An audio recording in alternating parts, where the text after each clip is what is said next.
আজ বানাচ্ছি ভেটকি মাছের মুইঠা। তার জন্য ভেটকি মাছ থেকে চামড়ার থেকে মাছগুলো ছাড়িয়ে বার করে নিচ্ছি। এর মধ্যে দেব পেঁয়াজ, আদা, রসুন আর কাঁচা লঙ্কা পেস্ট। তার জন্য পেস্টটা করে নেব। পেস্টটা হয়ে গেছে। পেস্টটা এবার মাছের মধ্যে দিয়ে মাছটা ভালো করে ম্যারিনেট করে নেব।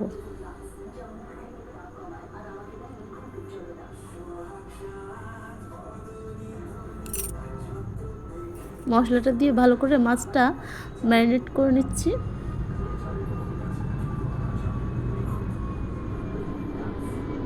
এর মধ্যে দিচ্ছি নুন দিয়ে মাখানো হয়ে গেছে। এবার একটা ডিম দেব।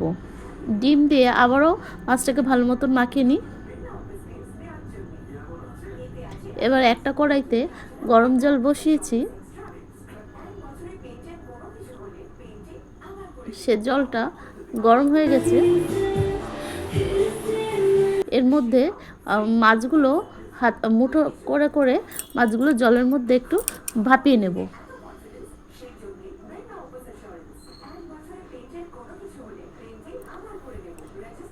মাছগুলো ভাপানো হয়ে গেছে। এবার জলের থেকে তুলে নেব। জলের থেকে তুলে নিয়েছি। এবার গরম তেলে এই মুইঠাগুলো ভেজে নেব। মুইঠাগুলো দুই পাশই ভাজা হয়ে গেছে। এবার মুইঠাগুলো তুলে রাখলাম।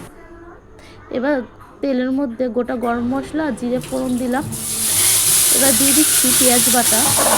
পেঁয়াজ বাটাটা তেলের উপর এসে গেলে আদা রসুন পেস্টটা দিয়ে দেবো। এবার গুঁড়ো মশলাগুলো, বেসিক যে গুঁড়ো মশলা সেইগুলো দিয়ে আমি কষিয়ে নিচ্ছি। মশলাটা কষানো হচ্ছে। মশলাটা তেলের উপরে আসলে জল দিয়ে এরকম ফুটিয়ে নিচ্ছি গ্রেভি করার জন্য। গ্রেভিটা আমাদের হয়ে গেছে, ফুটে উঠেছে। এবার এর মধ্যে দিয়ে দেবো ভেজে রাখা